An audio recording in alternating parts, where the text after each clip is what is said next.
जिंदाबाद जिंदाबाद।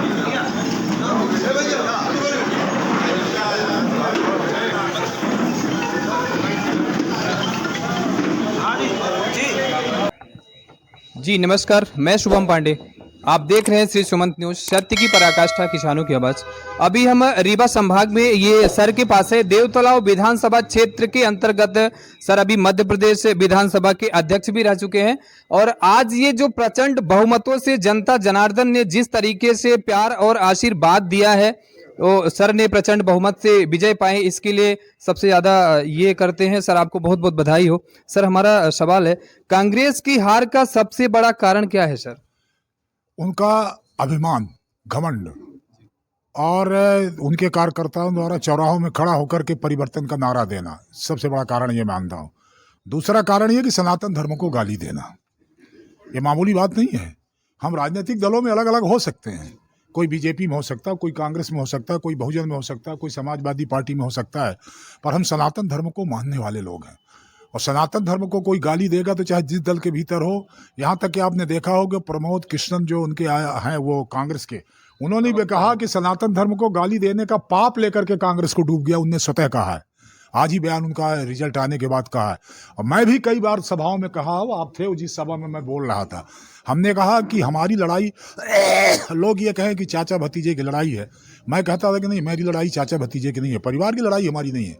हमारी लड़ाई कांग्रेस की उस विचारधारा से है जिस विचारधारा के चलते हमारे सनातन धर्म को डेंगू कहा जाता है, कोरोना कहा जाता है, और इंडी का गठबंधन इस बात के लिए किया जाता है कि कोरोना डेंगू को खत्म करना, इसका मतलब सनातन धर्म को खत्म करना। उनका साथ देने वाली कांग्रेस पार्टी है। कांग्रेस पार्टी के राष्ट्रीय अध्यक्ष का लड़का जब ये बोलता है कि ये वो एड्स है, सनातन धर्म एड्स है, और कांग्रेस के अध्यक्ष के लड़के ने बोला, जो मंत्री है वहाँ कर्नाटक के भीतर, तो ये सारी चीजें लेकर के कांग्रेस को, एक तो उनका घमंड, उनका अहंकार, इसीलिए आप देखिए ना, गोविंद सिंह हार गए, यहीं बगल में अजय सिंह राहुल हार गए, कौन नहीं हारा बताइए ना। बड़ा से बड़ा दिग्गज जो अपने को माने था। अभी तो मैंने परसों अखबार में देखा, मैं तो खुद आश्चर्यचकित था, सारा मंत्रिमंडल बना हुआ था अखबार में, कौन मुख्यमंत्री होगा, कौन मंत्री होगा,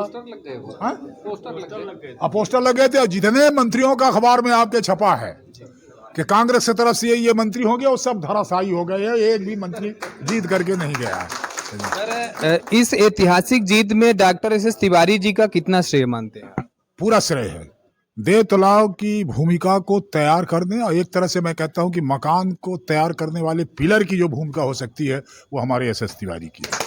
सर दो सवाल और है सर, दो लास्ट सवाल है सर। जिस प्रकार से जनता जनार्दन ने प्यार आशीर्वाद देकर प्रचंड बहुमत से विजयी बनाया है, जनता को क्या कहना चाहेंगे, किस प्रकार? एक तो देवतलाव की जनता के चरणों में नमन करता हूँ, और मैं उन्हें विश्वास दिलाता हूं कि जिस विश्वास के साथ उन्होंने मुझे जिम्मेदारी मेरे कंधों पर दी है, उसका 5 साल तक निरंतर निर्वहन करने का प्रयास करूंगा, और मैं उनके अपेक्षाओं पर, उनके विश्वास पर खरा उतरने का प्रयास करूंगा। सर लास्ट एक सवाल है, इस बार मुख्यमंत्री का चेहरा क्या सामने हो सकता है, मीन्स कौन मुख्यमंत्री हो सकते हैं?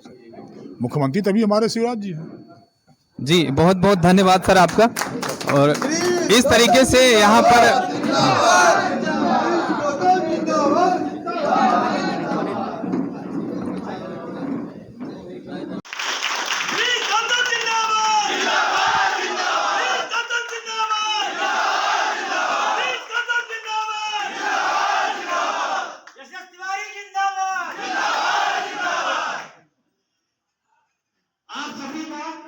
आदमी के प्रति जो सम्मान, जो भी प्रेम है, उसका ये परिणाम है।